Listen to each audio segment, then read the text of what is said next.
Hey friends, Greg here with the Pennywise guys. Now I'm going to show you how to refinish the cabinets and get all the imperfections touched up and very inexpensively refinish these cabinets. I have a product I developed. It works great. Let me show you how it works. Instead of using a product like teak oil that's about $30 a quart, semi-transparent stain, whatever color you want, I chose red oak. 1 cup of oil in a container, 4 tablespoons of stain in a container, and it mixes up really nice and it's done a beautiful job. And the cost of 1 cup of that oil and 4 tablespoons of that is just a few dollars. So it's just a way to save you some money, and you can then experiment with the colors of the stains because teak oil's only got a dark stain in it and it's only 1 color. So if you need something more red, more yellow, whatever color you want, choose the stain you want and go for it. Put your first coat on, wait about a half hour, rub a second coat on, and then wait about a half hour and take a soft terry cloth rag and just lightly go over and blend everything together. And like that, go around it, okay? All the way around, and then let it sit for about 4 hours and it's dry. Maybe a little bit longer than 4 hours, at least 4 hours, and it's dry. I'm going to show you some things here that fixes. Things show up after this coating. Right through here, the polyurethane finish was peeling off, and so it's splotchy. And in here, it's not quite right. So I'll let that dry for a couple days, and then we'll take some very, very fine steel wool and steel wool that area down past that finish. Take just stain only and lightly stain it to where it matches the color. Let that cure, and then come back with pure vegetable oil and coat it like we just did for the 2 coats, and that'll blend all that in. That shows up. If those areas are not through the polyurethane, then it really richens it up. I don't know if you can see this or not, but I'm gonna get the camera closer so you can see the difference between the two. And this is a door that I did not put the finish on. I don't know if you can see the spots in there, right in here. Okay, how it's dingy and okay, dull finish. Just doesn't look good. And we'll move over to the door that we completed, and you can see the finish looks very, very nice. After I completed putting an application on the cabinetry, it turned out beautiful. We decided to go ahead and do the floor, and because it was really, really bad, probably worse than the cabinetry. It was just all the traffic. So I decided to go ahead and sand down the floor with some sandpaper. My dad did that. It looks pretty well. We'll go ahead and put 1 application on, see if there's anything that needs to be resanded later, and put a second application on. But we're going to go ahead and try this on the floor. I've never done it on the floor, so there are better methods to do it. Floor polyurethane is really durable. So staining in polyurethane would probably be the best. But I just want to experiment with this and see how well it holds up under foot traffic. And so we'll find out. And we'll get started on this right over here and see how it does.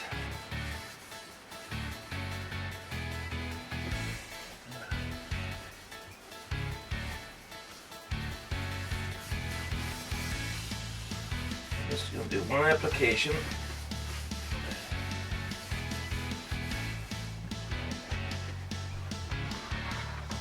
And the floor wasn't really matching the cabinetry in color, and so this will be a little bit closer.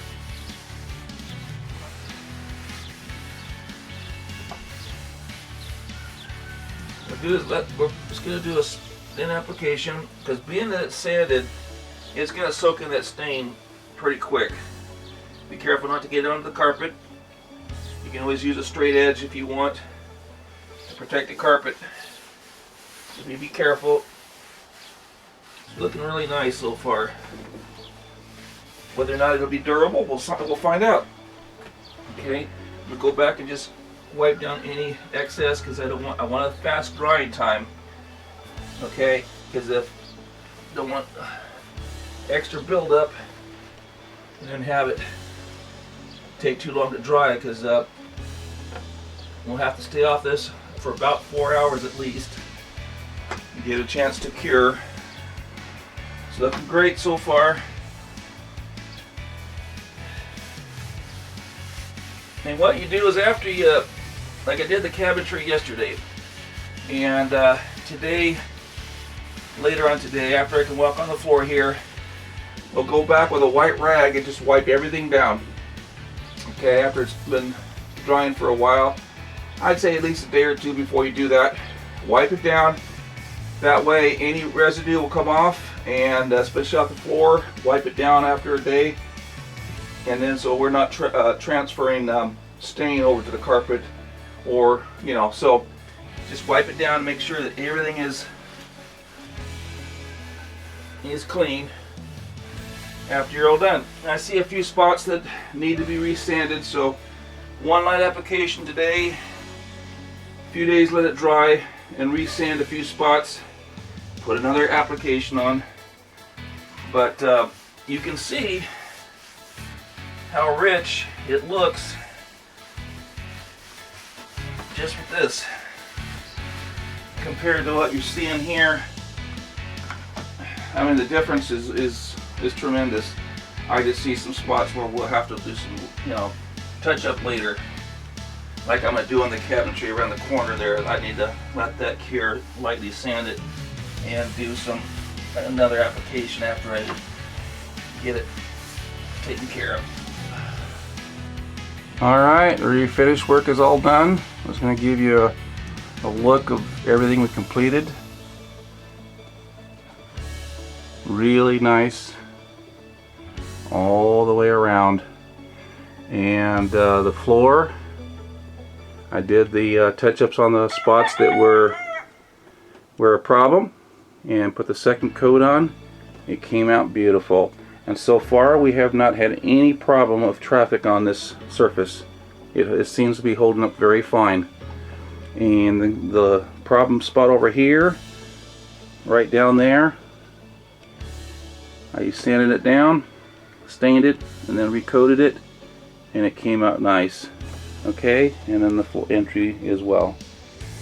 So they are extremely happy with this, and it was very cheap and easy to do. So you guys hopefully will help you in saving some money, refinishing and touching up cabinetry, and instead of having to strip and refinish or replace, you can do this and bring the life back with your cabinets and floors. I pray that you are blessed and that you know Him who is the author of life.